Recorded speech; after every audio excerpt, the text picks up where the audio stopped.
Nuestro invitado de hoy es un autor ideal para provocar discusión y reflexión en una feria de promoción de la lectura y el libro, y en una época como esta, tan marcada y tan desafiada por la revolución tecnológica. Jorge Carrión es un novelista, crítico literario y ensayista español. Ha sido una de las plumas líderes de la edición en español del New York Times, pero además publicó 7 novelas, crónicas de viajes y ensayos sobre variedad de temas como la era de oro de las series o sobre por qué considera que la pandemia de COVID-19 fue el verdadero comienzo del siglo XXI. Hoy, en la charla con él, vamos a centrarnos en algunas de sus obras, que son las que lo traen por acá. Sus recientes novelas Membrana y Todos los museos son novelas de ciencia ficción, el ensayo Contra Amazon y Los campos electromagnéticos. De estos dos últimos, uno es un ensayo en defensa de las librerías físicas, que cuestiona cómo Amazon y otras empresas de distribución online cambiaron el mercado literario. El otro, un experimento en el que trabajó con un colectivo de ingenieros y artistas para entrenar un sistema GPT y generar un producto de escritura artificial. ¿Cómo le fue? ¿Cómo le fue al enfrentarse con un gigante como Amazon? ¿Qué le dejó esa prueba con una herramienta que bien podría convertir a los escritores en irrelevantes? Bueno, de todo esto es que vamos a conversar en los próximos minutos con Jorge Carrión. Jorge, bienvenido. Gracias por acompañarnos acá en el espacio de la comunicación en la feria. Gracias a vosotros. Y saludo también a Fernando Medina, que, como dije más temprano, se encuentra formando parte del equipo hoy. Fernando conduce a Oír con los Ojos acá en Radio Mundo. Buen día. Buen día, Emiliano. Gracias por invitarme a participar de esta conversación. Y bienvenido, Jorge. Gracias por acompañarnos. Bienvenido una vez más a Uruguay, porque aclaremos, Jorge, has tenido una cantidad de visitas. A Uruguay empecé a venir en el año 2004, porque en aquella época me radiqué en Buenos Aires, después me trasladé a Rosario y bueno, yo estaba viajando por el mundo, digamos, y viajaba con visa de turista. Y eso me obligaba a tener que renovar la visa de turista cada 3 meses y era muy cómodo venir a Uruguay a hacerlo. Y de hecho, en aquella época empecé a colaborar con el País de Uruguay, con el Suplemento de Cultura, con Laszlo. Y nada, venía cada 3 meses a cobrar mi pequeño sueldo y con ese dinero me iba a Colonia, me iba a Tacuarembó, me estaba en Cabo Polonio y fui conociendo todo el país a través de esos viajes cada 3 meses a esta tierra. ¿Y cómo te resulta San José? Ha sido súper interesante. Llegué el martes, me voy ahora después de la entrevista.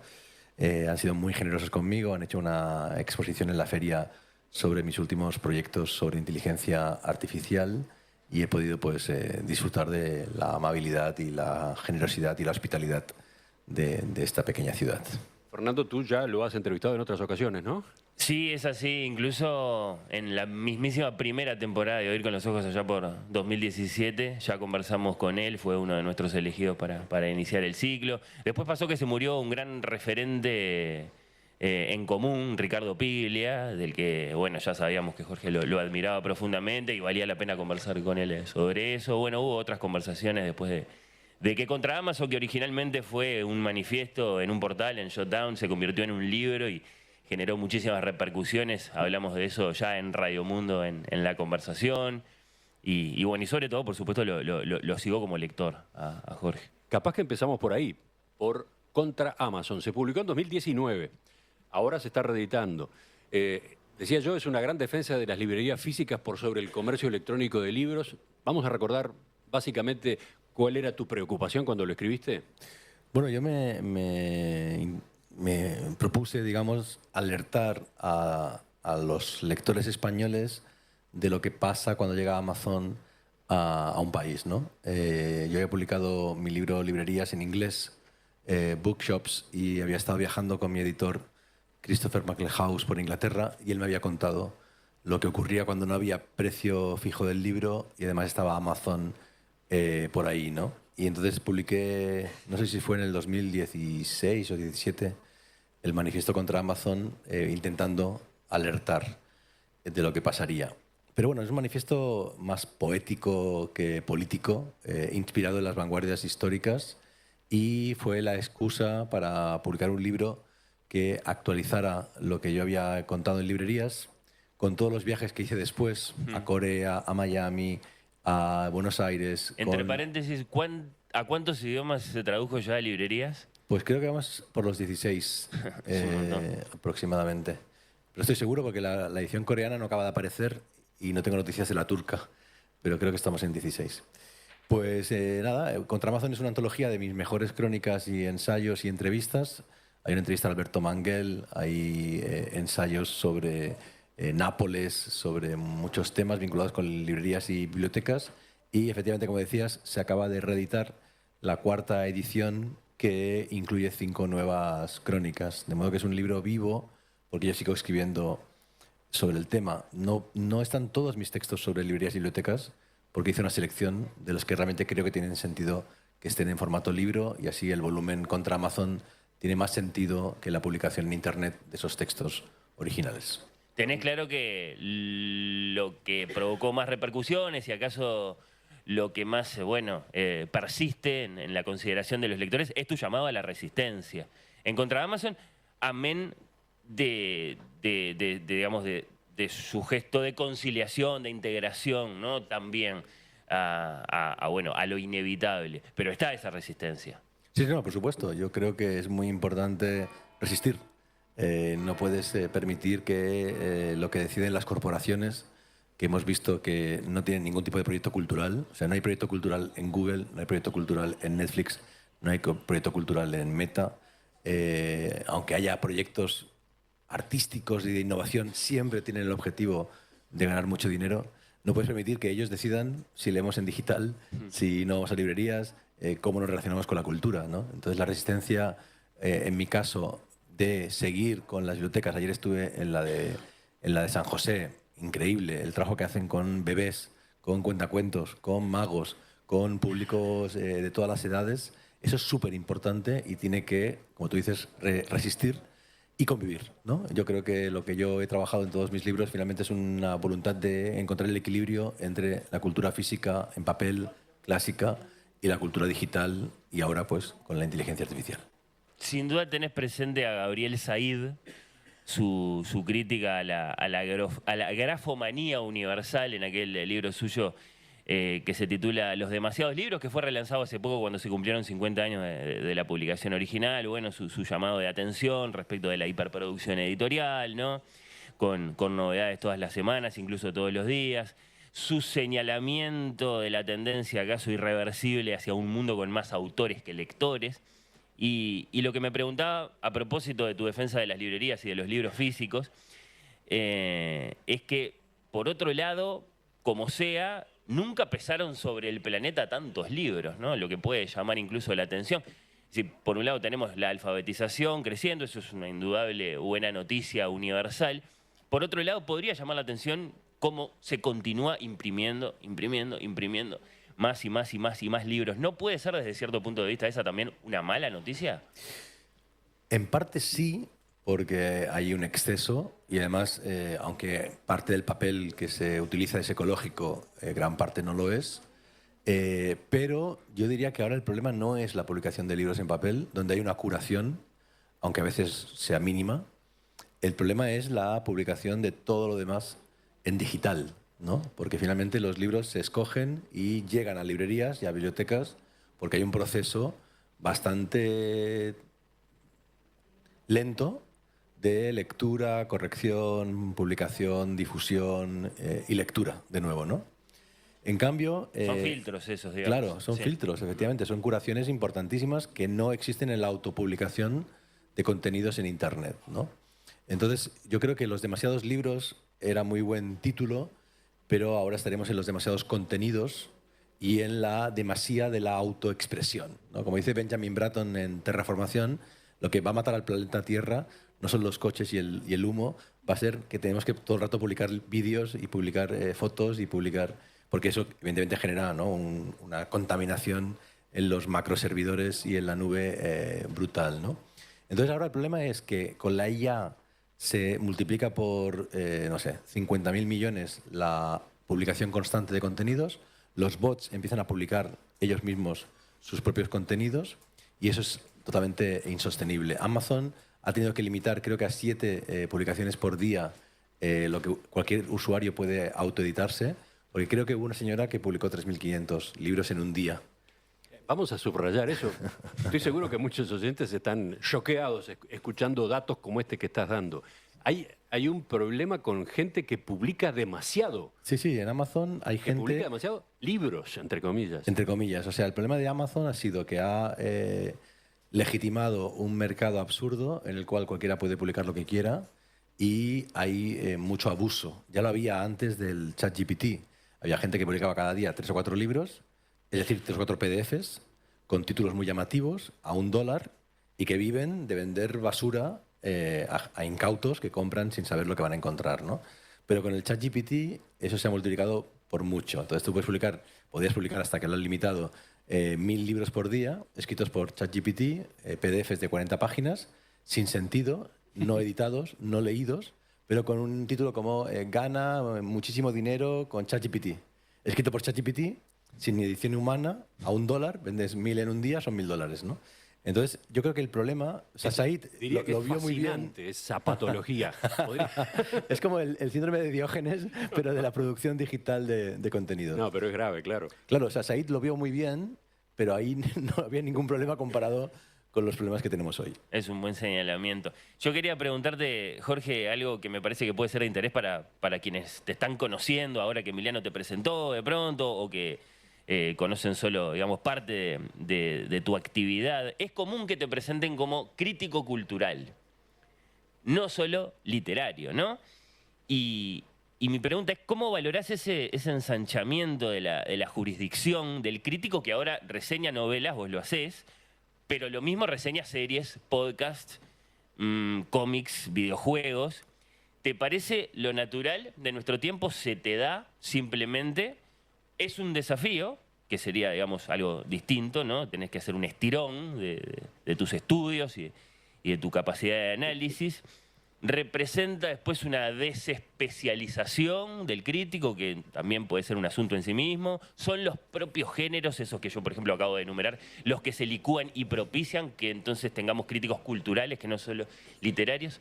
Yo creo que tengo la suerte de no haber estudiado filología, sino haber estudiado humanidades. En humanidades, en la carrera que yo estudié y en la que me doctoré después, estudiábamos tanto literatura como artes visuales, filosofía, historia, antropología, etc. Y por lo tanto tengo una cierta formación en cine, en pintura, arte contemporáneo, que después he ido, ¿no?, trabajando por mi cuenta. Y yo creo que el punto de inflexión fue en el 2008. Hasta entonces yo solo había publicado reseñas de libros y crítica literaria y entrevistas. Y en el 2008 me publiqué mi primera reseña de televisión de Dexter, en un momento en que nadie publicaba reseñas de series, ¿no? Y ese camino me llevó a una novela, Los Muertos, en la que hablo de series, y a un libro, Tele Shakespeare, que recopila mis reseñas y amplía con un ensayo el fenómeno de las series.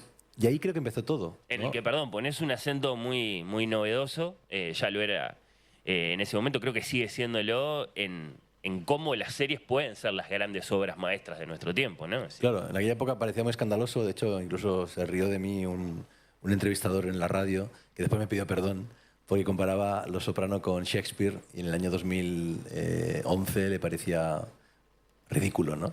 Después pues me pidió en público perdón en otra entrevista porque efectivamente Los Soprano es el Shakespeare de esa época, igual que son ciertas novelas o ciertas películas o ciertas obras de teatro de grandes autores también de esa década, ¿no? Sí, yo ahí abro el campo y ese es el camino que lleva a lo que hago ahora, ¿no? Ahí empecé a trabajar la literatura y la pantalla creativamente y de un modo ensayístico, y después llegaron las redes sociales, las plataformas, el podcast, hasta llegar a la inteligencia artificial, ¿no? O sea, lo que he hecho en mis novelas y en mis ensayos es, y me doy cuenta ahora, no lo hacía con esa intención, ¿no?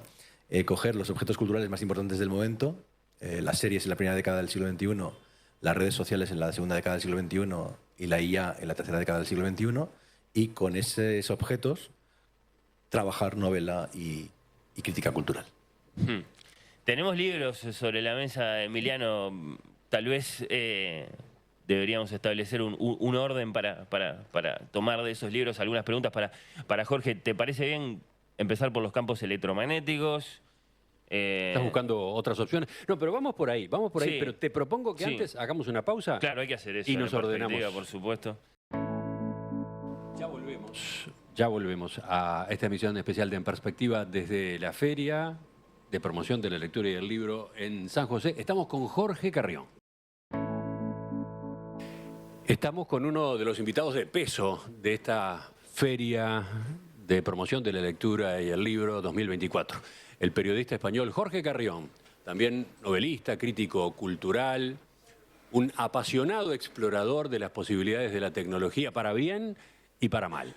Junto a Fernando Medina estamos desarrollando esta entrevista que ya tiene público en la platea. Gracias a todos ustedes, a los que se han ido acercando. Vamos a... ¿Quién aplaude? ¿Los aplaudimos nosotros a ellos? Pero, por favor. Ya retomamos entonces. Fernando, ¿cambiamos de libro ahora? Sí, tenemos Los campos electromagnéticos con nosotros, que se publicó en Buenos Aires por Caja Negra. Claro, nos sentimos también frente a muchas calles, ¿no?, que se abren, es difícil elegir por cuál avanzar. Pero bueno, en tanto que crítico cultural, en tanto que un apasionado del presente de la tecnología y su influencia en la creación, ¿acaso hacemos bien en elegir este trabajo, Los campos electromagnéticos? Que no es un libro de física. Bueno, cabe aclararlo, ¿no? Si alguno a lo mejor reacciona así cuando oye el título, incluso pensando en que el antecedente, el antecedente que Jorge, por supuesto, considera y cita, ¿no? Los campos magnéticos, un viejo experimento surrealista. ¿Acaso, bueno, ha sido olvidado por lo menos por muchos lectores? Y entonces, bueno, sí, cuando aparece el título del libro de Jorge, merece que lo aclaremos, ¿no? Está bien que le pidamos que explique a Jorge. Entrenaron a un modelo de ChatGPT para colaborar contigo en la redacción del libro, ¿es así? Sí, efectivamente. Publiqué Membrana en el 2021 y me llamaron los artistas y ingenieros del taller Estampa para decirme que lo que yo he hecho en Membrana en verdad ya se podía medio hacer con una IA. Yo no lo sabía, yo escribí Membrana sin saber que ya existían sistemas de escritura automática, y entonces empezamos a trabajar con un GPT-2, que es una red neuronal que puedes descargarte en tu computadora y entrenar, y la entrenamos para que escribiera como yo. Es decir, le dimos todos mis libros, le dimos muchos libros que yo he leído y la entrenamos para que fuera capaz de combinar palabras imitando mi estilo. Repetimos la fecha de ese trabajo. ¿Cuándo hicieron ese trabajo? 2021. 2021. Sí. Bastante antes de que estallara ChatGPT, ¿no? Claro, el ChatGPT está ya a finales de 2022. Y en aquella época justo estábamos con el GPT-2. Cuando sale el GPT-3, Taller Estampa tuvo acceso y también hicimos ese remake que tú comentas de Los campos magnéticos de André Breton y Philippe Soupeau con el GPT-3, que ya no podías tú entrenar, sino que ya estaba entrenado con un dataset que te obligaba a usar la empresa, ¿no? OpenAI.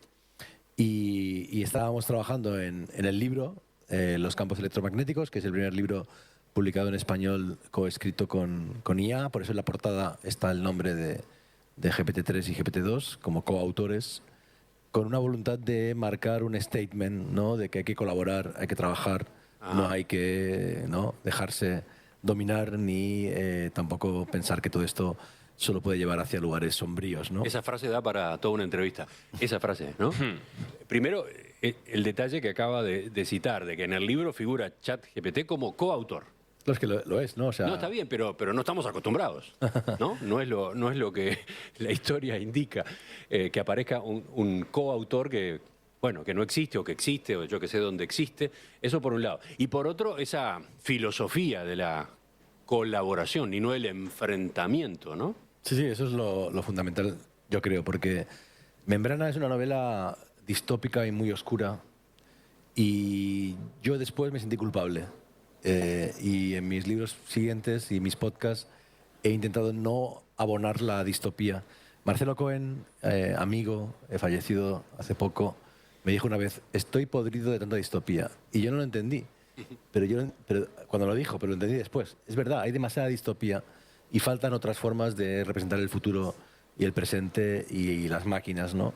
Y los campos electromagnéticos es un manifiesto, de algún modo, para intentar encontrar modos de avanzar juntos. De hecho, es muy interesante porque si tú te das cuenta del último año, todo lo que ha pasado con los programas de generación artificial, de imagen y de texto y de música, es increíble, es brutal, pero no hay obras maestras todavía. O sea, nadie ha sido capaz de coger todas esas herramientas y convertirlas en arte de alto nivel. Sí, arte contemporáneo, algunas, pero no una película o un texto, un poema o una novela. Eso significa que avanzan muy rápido, los humanos no tanto, y lo que hay que encontrar es una velocidad común para avanzar juntos. Pero volvamos, Fernando, a este libro en particular. Sí, yendo y viniendo, ¿no? Porque en Membrana, acaso después nos vamos a detener en Membrana, vos te habías puesto en modo 100% humano, digamos, en el lugar de una máquina, y acá elegís colaborar con la máquina, digamos, para este proyecto conjunto. Me pregunto por algún posible debate interno tuyo antes de lanzarte a esta experiencia, considerando incluso los antecedentes que vos mismo enumerás en el libro, en la parte que es más tuya, digamos. Después viene la parte más en colaboración y la parte de la máquina. Está, por supuesto, el proyecto que inspira el título, los campos magnéticos, lo mencionábamos, pero bueno, también mencionás el Aulipo, ¿no? O otro proyecto interesante de escritura automática o, bueno, no enteramente humana. Y bueno, como con tantas cosas que se corresponden con las vanguardias en su momento. Han ido quedando atrás. ¿No te pareció que podía ser una señal eso a la hora de lanzarte vos a este experimento tuyo? O preguntado de otro modo, ¿por qué valía la pena? Yo no creo que las vanguardias se hayan quedado atrás. Yo creo que las vanguardias están siempre por delante. El problema es que son minoritarias, que quizás no es un problema tampoco, ¿no? Hablábamos antes, fuera de micrófono, de Montevideo, la novela de Enrique Vilamatas. Es una novela vanguardista. Es una novela que experimenta, que busca, que encuentra parcialmente, como todo, pero que no va a lo seguro, sino que se arriesga. Y es lo que intento hacer en todos mis proyectos. En los campos electromagnéticos, no obstante, cuando ya tuve el texto, ¿no? Y ya vi lo que la máquina es capaz de escribir, que es insatisfactorio, trabajé mucho mi ensayo y mi epílogo para que el libro tuviera una cierta entidad que la da el humano, porque la máquina todavía no puede. Pero después me di cuenta que es un libro que es un documento. Yo quería dejar un documento impreso en formato de libro en papel de cómo escribían las máquinas en el año 2022. ¿Podemos ir un poquito hacia atrás? ¿Podemos explicar un poco mejor cómo se produjo ese intercambio con ChatGPT? ¿Qué fue lo que le suministraste? ¿Qué fue lo que produjo? Mira, es muy interesante lo que planteas, porque cuando escribí, por ejemplo, Membrana, lo escribí al modo clásico, ¿no? O sea, cuando tú escribes al modo clásico, que es lo que hacemos todos, el 90% del trabajo, del esfuerzo, de la creatividad, está en la escritura y el 10% está en conceptualizar, diseñar, pensar y corregir y editar, ¿no? Eso es lo que hemos hecho durante milenios. Ahora es al revés. Ahora el 10% es la escritura, que la genera automáticamente la máquina, y el 90% es la mitad de escribir los prompts y pensar y diseñar, y la otra mitad, el otro 45%, es editar y corregir. Vamos de vuelta por partes.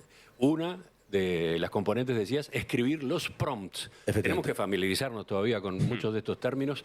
¿Podrías detallar cuáles eran los prompts en este caso? Claro, pues los prompts eran, en el caso del texto escrito por GPT-2, simplemente puedes seguir una frase, tú pones una frase y él la sigue, que es la evolución del autocompletado, que ya tiene muchos años de historia. El autocompletado, por ejemplo, de WhatsApp, o de Word, etcétera, ¿no? Y en el caso... Lo que el propio programa le larga a quien escribe 2 o 3 palabras, bueno, le continúa la frase. Claro, entonces yo le decía, continúa esta frase, y él escribía 10 o 15 líneas, y después yo tenía que editar. El GPT-3 no. GPT-3 el PROM es más... Bueno, todo el mundo sabe cómo es el ChatGPT, ¿no? El PROM es... Todo el mundo. Que escriba Todavía algo. no todo el mundo. Bueno, todo el mundo debería saberlo porque si no te quedas atrás y es muy importante que siendo como es una tecnología tan intuitiva y tan sencilla, todo el mundo juegue media hora para saber cómo funciona y después decidir si sigue o no sigue. Pero bueno, al PROM es una instrucción que le das al GPT-3, por ejemplo, escribe un cuento o escribe un poema sobre tal tema o responde esta pregunta. Y como decía Fernando, la vanguardia me inspiró justamente en cómo diseñar, porque de algún modo los campos magnéticos de André Breton y Philippe Soupault también tienen prompts, porque ellos iban cada día con una lista de títulos y escribían a partir del título. Un título es un prompt. ¿De qué año es ese libro? Hace 100 años exactos. Ahí está, 100 años. Entonces, Es el primer libro del surrealismo, de la escritura automática, y yo lo que hago es llevar la escritura automática a la escritura automatizada. Y lo que hago también es ponerme yo mismo reglas como el Oulipo, ¿no? El Oulipo decía, para ser libre, ponte reglas. Y yo lo que hago es ponerme reglas. Por ejemplo, todo el texto que está en el libro escrito por el GPT-3, lo escribió el GPT-3. Yo no añadí nada. Ajá. Yo solo quité y cambié de lugar, pero no añadí ninguna palabra. Y sobre el espíritu de la vanguardia, por un lado somos muchos los que trabajamos desde lo experimental, pero en el libro explico que en verdad el surrealismo es la vanguardia más exitosa porque ahora encontramos surrealismo en todas partes. O sea, todas las películas del estudio Ghibli son surrealistas. Gran parte del arte contemporáneo es surrealista. César Aira es surrealista, ¿no? Encontramos mucho surrealismo en el mainstream del siglo XXI, es decir, lo que fue muy minoritario, 10 locos franceses en París, años 30, se ha vuelto una gran vía de desarrollo artístico del siglo XXI. Y los algoritmos son muy surrealistas. Tal vez no fuera el destino que se imaginaba Breton, ¿no? Para su manifiesto, para sus ideas, para lo que él entendía que debía ser el arte a partir de ese momento. Claramente, ni En busca del tiempo perdido, ni el Ulises, ni Las horas de Kafka o de Borges tienen nada que ver con esto. Pensando en los grandes acontecimientos de la creación, por lo menos literaria, del siglo XX, pero ahí están esas otras cosas, decís tú, esa es la supervivencia del surrealismo. Además es muy loco porque Breton vinculaba surrealismo con comunismo. Para él no había separación. Y ahora el surrealismo es supercapitalista, ¿no? Porque Disney trabaja con el surrealismo, todas las grandes empresas. Y insisto, las máquinas, Copilot, Gemini, ChatGPT, todas las máquinas que escriben, todos los IAs que escriben de modo surrealista. Se habla de que deliran, alucinan, porque no saben ser coherentes, ¿no? De modo que el surrealismo se ha instalado en el siglo XXI a través de la inteligencia artificial. Un desasosiego, Emiliano, me parece, puede ser... ¿por qué? Si estos son los libros de nuestro tiempo, o mejor, los libros que se vienen, ¿no? Hay un artículo tuyo, Jorge, que no olvido, en el New York Times en español, en el que vos llamás la atención acerca de la muerte del genio en un sentido muy concreto. Si los escritores de nuestro tiempo, incluso digamos, presentás esta imagen, cambian pañales. Claro. Incluso finalizás el artículo diciendo, estoy escribiendo estas líneas para el New York Times acerca de esta serie o este libro que me ocupa, mientras mi hijo chico juega a mi lado. Es decir, muy lejos de García Márquez haciéndose alcanzar los cigarrillos por su esposa. Claro. Muy lejos de la imagen del genio del siglo XIX o del siglo XX. ¿No te preocupa eso? Al revés, me parece que al fin estamos en la democracia, ¿no? Bien. A mí que cuando murió la mujer de García Márquez, Mercedes, y se habló de musa, me pareció un insulto, ¿no? O sea, no hay musas ni musos. Lo que hay son relaciones horizontales entre seres humanos, lo más respetuosas y lo más cuidadosas posibles, ¿no? Y efectivamente, mi generación, los que ahora tenemos cerca de 50 años, somos la primera generación que sistemáticamente, porque siempre ha habido padres que han jugado con sus hijos. Torres García jugaba mucho con sus hijos, ¿no? Siempre ha habido padres más atentos, pero somos la primera generación en que todos nosotros hemos cambiado pañales, hemos ido al parque y hemos repartido el horario laboral con nuestra mujer para que los dos podamos trabajar, ¿no? Y ese cambio es un cambio que afecta a otras cuestiones más interesantes y más profundas, como el tema de que ya todos aceptamos, o la gente sensata, que escribimos en colaboración, que no escribimos solos desde el genio, desde la autarquía, sino siempre dialogando con los demás, ¿no? Entiendo la parte buena política de eso que describís, pero ¿y la parte artística no se resiente en los campos electromagnéticos? También decís, bueno, en su momento la censura, que en sí misma es negativa, también produjo cosas buenas como reacción. Sí, no, y ahora también está produciendo porque hay mucha censura, ¿no? De hecho, no hay tanta autocensura como ahora. Estamos todos pensando que no me cancelen, que no me cancelen. Digo esto o no digo esto, ¿no? Hay un control en las redes sociales muy fuerte y es una censura de otro tipo, ¿no? Claro, todo cambia, evidentemente. Claro, ya no es posible una trayectoria como la de Picasso. Bueno, sí, si esa persona renuncia, como hizo Picasso, a tener pareja estable y a tener una relación directa con sus hijos. O si se niega a cambiar los pañales. Claro, cada uno tiene que... O sea, todo puede coexistir y todo puede ocurrir. Pero lo que intenté dejar claro en la portada de Los campos electromagnéticos, firmando con Taller Estampa y con el GPT, o en mi libro Todos los museos son novelas de ciencia ficción, que está firmado por 20 personas, es que es más propio de nuestra época el proyecto colectivo, cooperativo, horizontal y en red, aunque haya un escritor como yo, que es como el showrunner, y no es tan común ya esa idea de Picasso o Hemingway, macho, solo y en los toros, ¿no? Tanto Picasso como Hemingway le gustaban los toros, en cambio ahora prácticamente no hay escritores españoles que vayan a los toros. Y cuando escribís ahora, todo lo que escribís lo haces en cooperación con inteligencia artificial. Al revés. ¿Cuánto sí, cuánto no? Nada, solo ese. No. Yo soy muy clásico en el fondo. Experimenté, publiqué el libro, más como proyecto artístico que como obra literaria y como documento, y he vuelto a escribir como he hecho siempre. Yo escribo desconectado. Primero escribo a mano, hago esquemas, tomo notas, apuntes. Después escribo en el ordenador sin conexión a internet. Y después sí que me conecto para corregir. Membrana la escribí sin ningún tipo de conexión con internet. Porque para corregir sí te conectas a internet. Hombre, claro, porque tengo que chequear, ¿no? Verificar, buscar información. Chequear datos. Buscar online palabras en el diccionario para ver si es la precisa para lo que quiero decir. Estoy escribiendo de un modo más clásico que nunca. Yo no soy un defensor de la cooperación con la IA para escribir ahora, porque he hecho mi trabajo, he estudiado y he visto que no es. Pero hay que hacer ese trabajo. Y yo creo que cada cual tiene que hacerlo y decidir cómo se va a relacionar. Me gustaría que termines esa línea. No es... la máquina todavía no puede. No, que va, no. Ibas a eso, ¿no? No, la IA no puede escribir literatura. O sea, no puede escribir literatura como Anne Carson o como Mario Vargas Llosa o como Mario Lebrero. Luego agregarías el por ahora. Bueno, sí, por ahora seguro, porque si no es dentro de 10 años, será dentro de 300, que sí que podrá. Pero el tema es que ahora no, pero que también sí que redacta muy bien. O sea, el GPT-4 escribe muy bien, escribe mucho mejor que Jorge Bucay o que la persona que le escribe los libros a Jorge Bucay. Mucho mejor. Entonces también hay que tener en cuenta eso, ¿no? ¿Qué entendemos por literatura, qué entendemos por escritura, qué entendemos por nivel humano? Escribe mucho mejor que la mayoría de los humanos, sin duda. Entonces lo que hay que hacer es estudiarla, pero no que los excepcionales, digamos. Claro.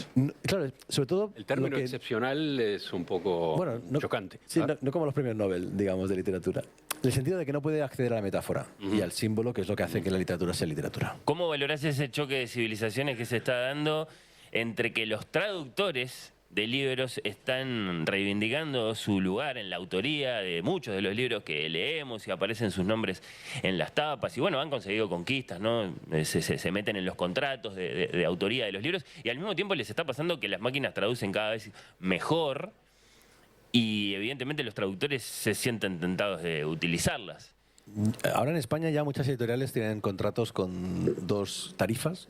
Tarifa tú traduces solo, tarifa traduce la máquina y tú corriges y editas, ¿no? ¿Ya se formalizó? Ya se hizo eso porque sorprendieron a muchos traductores haciendo trampa y usando la máquina, ¿no? Hay agencias de traducción que ya usan todo máquina y yo creo que en traducción menos poesía y novela tipo Coetzee, la traducción ya no tiene sentido sin máquina. O sea, yo creo que lo que tiene que hacer un traductor ahora es traducir con DeepL o con una buena máquina que traduzca y después corregir, editar, cambiar línea por línea, palabra por palabra, para asegurarse de que todo es como él quiere que sea.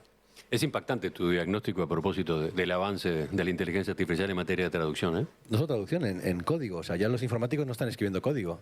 El GPT-4 escribe el código y ellos traducen, cortan, pegan, corrigen, etcétera, ¿no? Es evidente, es ahí donde están más avanzando, ¿no? Sobre todo en traducción de las industrias creativas y las humanidades, donde ahora mismo las máquinas sí que ya son mejores que los humanos. Pero por una cuestión también cuantitativa, ¿no? Porque un humano no puede estar concentrado todos los días, 6 horas, ¿no? Entonces, como que la máquina puede ayudar mucho. Insisto, menos si traduces a Beckett o traduces a Shakespeare, donde todavía el humano va a ser superior a la máquina. Entonces, hay que ver en cada caso concreto qué tecnología hay a tu disposición y cómo la puedes incorporar a tu profesión, ¿no? En medicina, por ejemplo, clarísimamente.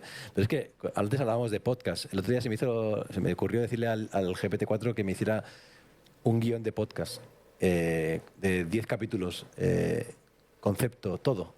Y me lo puse todo. Era muy típico, era muy clásico, era muy mainstream. Pero hay mucha gente que hace lo mismo y cree que es original, ¿no? Hay que casi usar la máquina para ver si tus ideas son válidas o tienes que seguir esforzándote para llegar a ideas más originales que las que ya una computadora puede hacer brotar en 2 segundos. Podría agregar, madre mía. Madre mía. Madre mía. ¿Qué es madre mía? Aclarémoslo. Madre mía es el lema de mi podcast Solaris y creo que fue la clave de su éxito, ¿no? O sea, Solaris fue muy escuchado en la pandemia, todavía es muy escuchado, está en Spotify y en todas las plataformas y es sobre el mundo contemporáneo, tecnología, cultura, ciencia. Tiene muchas características que le hicieron muy viral, pero creo que la clave fue que todo el mundo se identificaba con el madre mía, porque claro, si te digo que las plantas tienen más de 20 sentidos que perciben el mundo y que resuelven problemas y que por tanto se puede hablar de inteligencia vegetal, lo que te sale es decir, madre mía. Madre mía, madre mía. Es como el leitmotiv, ¿no? Sí. Dicho además por una voz femenina que parece que fuera una voz generada por inteligencia artificial. Yo te veo muy enamorado de la voz femenina porque también lo digo yo mucho, madre Esa voz mía. es muy y nunca me escuchaste.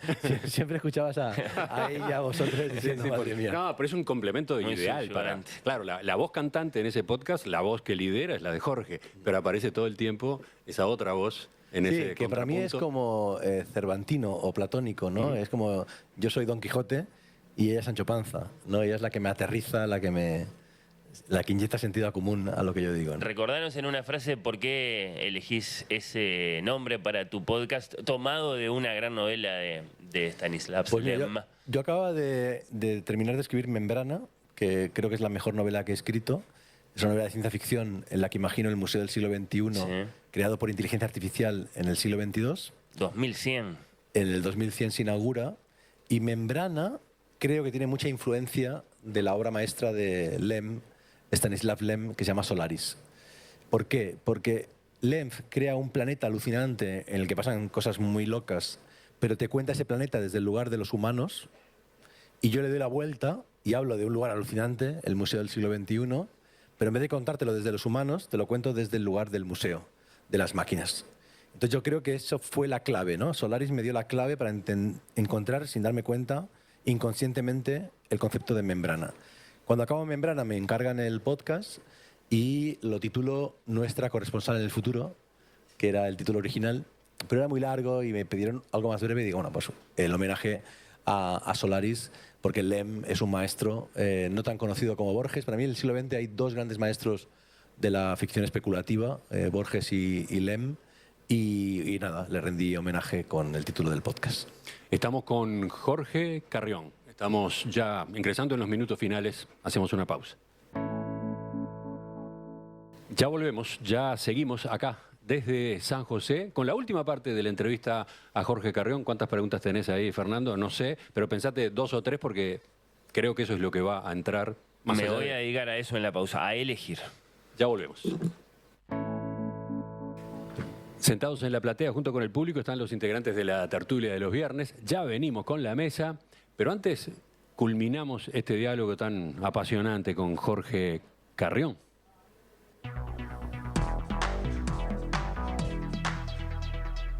Fernando, las preguntas que te quedan. Así como tenemos los campos electromagnéticos con nosotros, uno de los libros de Jorge, también tenemos Membrana. Este fue publicado por Galaxia Gutenberg. Es levemente anterior. Forma parte de la inspiración para el lema de esta feria del libro acá en San José, página 0, el principio del infinito. Entonces, allí los organizadores de la feria dicen, nos inspira este lema.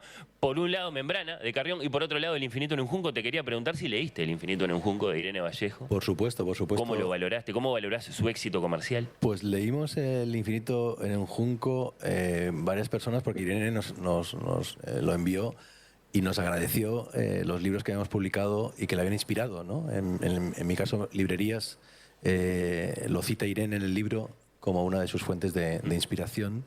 A mí me encantó y había elementos de la historia de la Biblioteca de Alejandría que no conocía, y su éxito pues me alegra mucho por Irene, pero no lo entiendo, porque los éxitos comerciales son siempre misteriosos, ¿no?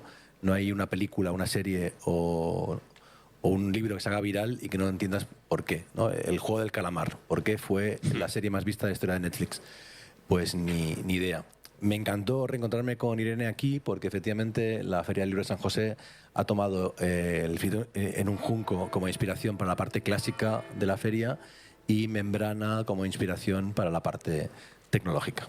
Creo que, digamos, tenemos muchos aspectos que pueden ser muy irresistibles en el libro para detenernos, ¿no? Es decir, está la propia voz de la máquina, está la idea de un museo del siglo XXI, pero ¿acaso a muchos lectores les pasó o les va a pasar cuando se asomen a Membrana que se van a detener en su cronología, ¿no? Los años, los acontecimientos, ahí te aventurás hasta 2100, y acá voy a leer un pedacito. 2100. Toma de posesión humana del Museo del siglo XXI. Nueva rectificación. Adiós a la quimera del cuerpo y martirio, y adiós verdadero. Recopilación meticulosa de pruebas de ecocidio y de crímenes de lesa humanidad.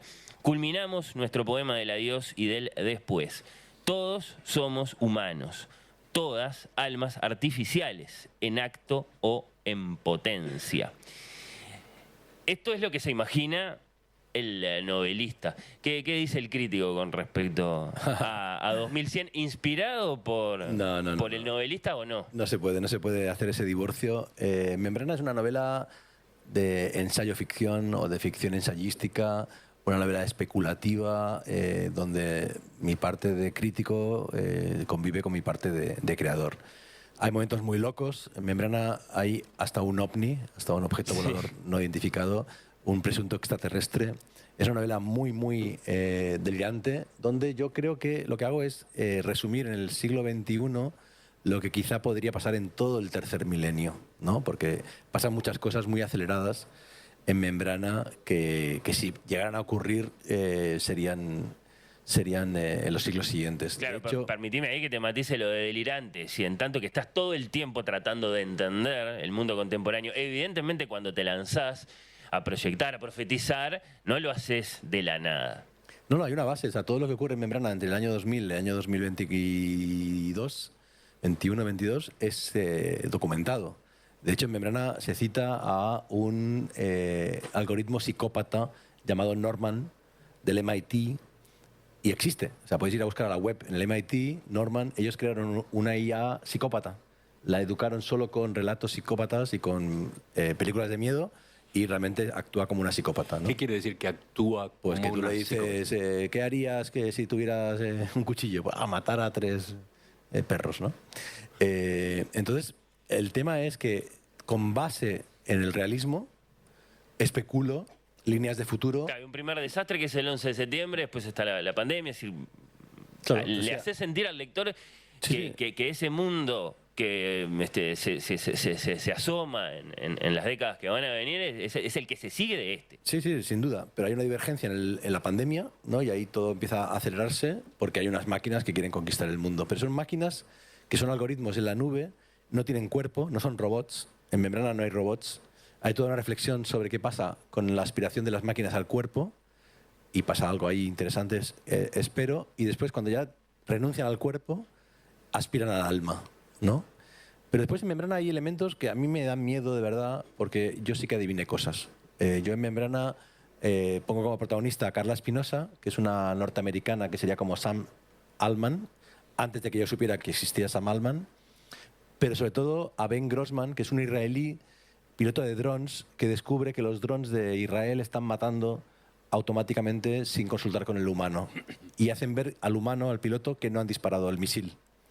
Y eso es lo que está haciendo Israel ahora. O sea, Israel ha delegado en una IA la selección de objetivos en Gaza, está disparando, está matando de un modo automático y lo que es más terrible todavía a nivel simbólico, está justificando legalmente lo que está haciendo a través de un algoritmo que busca en las leyes internacionales cómo puede justificar eso con argumentos muy, muy sospechosos, ¿no? De modo que lo que le ocurre a Ben Grossman, lamentablemente, está ocurriendo ya ahora mismo en Israel con las armas automáticas y con los algoritmos del Estado de Israel. Por eso dijiste que te asustó lo que escribiste. Sí, sí, y eso me ha pasado varias veces. En Los huérfanos, una novela que escribí hace años, hay una pandemia, hay una tercera guerra mundial. Me he dado cuenta de que ya he exterminado a la humanidad 2 veces, en Los huérfanos y en Membrana. Creo que ya está bien, no voy a mataros a todos nunca más. Pero hay un punto en que la ficción uno hace cosas, ¿no?, que no es consciente, y mis novelas además fiscalizan eso. O sea, Los muertos es una novela que habla de la responsabilidad de la ficción, que plantea la pregunta, ¿está bien matar a gente en la ficción? ¿Está bien matar a un bebé en una novela, una película? La novela lo pregunta. ¿Y yo qué respondo? En la siguiente novela los mato a todos, bebés, mayores, niños y gatos, ¿no? Entonces, como que me parece muy interesante cómo la ficción te pone en un laboratorio moral y estético y después tú, con algún material de la ficción, escribes no ficción, ¿no? Los muertos, primero escribí Los muertos, después Tele Shakespeare, que es un ensayo sobre las series, ¿no? Primero escribí Membrana, después Los campos electromagnéticos, que es un ensayo sobre los algoritmos. Y esa especie como de vaivén entre novela y ensayo me parece fascinante y es lo que a mí me estimula a seguir trabajando y imaginando proyectos. Un final redondito, ¿no? Porque Sí. mirá todo lo que queda abierto en este momento. Sí, Fernando. sí, y un montón de invitaciones, libros para salir a conocer, a menos de los que se vengan. Estoy seguro de que para el nivel de producción que manejás, Jorge, tu próximo libro no va a demorar. Mi próximo libro está llegando en barco a Montevideo, se llama Las huellas, pero no es un nuevo libro, es la recopilación de los muertos, los huérfanos, los turistas y los difuntos, que publiqué hace 10 años. Y el siguiente libro no sé cuándo llegará. Ahora mismo hay un podcast nuevo, Gemelos Digitales, y estoy escribiendo la segunda temporada de este podcast, Gemelos Digitales. Los gemelos digitales, bueno, tomen nota entonces. Sí, anotando. Jorge Carrión, gracias por acompañarnos esta Gracias, mañana. Jorge. A vosotros. Bienvenido a Uruguay, bienvenido a San José. Ha sido un placer conversar contigo y seguramente esta no va a ser la última charla, ¿no? Bueno, Fernando, tú, por supuesto, lo tenés en la lista. Seguimos su actividad de cerca, ya lo estaremos convocando, molestando nuevamente muy pronto. Gracias. Me voy al Hotel Splendor de Montevideo. En el cuento de Cortázar hay un niño que llora en la habitación de al lado. Si no doy señales de vida mañana, por favor, ir a rescatarme del Hotel Splendor, que tengo un avión que tomar a Barcelona. ¿Elegiste tú el hotel? No, escogió la feria y estoy muy feliz porque es el hotel de la novela con mucha historia de por lado Vilamata. cultural, claro. Sí, tengo muchísimas ganas de llegar al Splendor. Bueno, nos reencontramos entonces. Un aplauso para Jorge.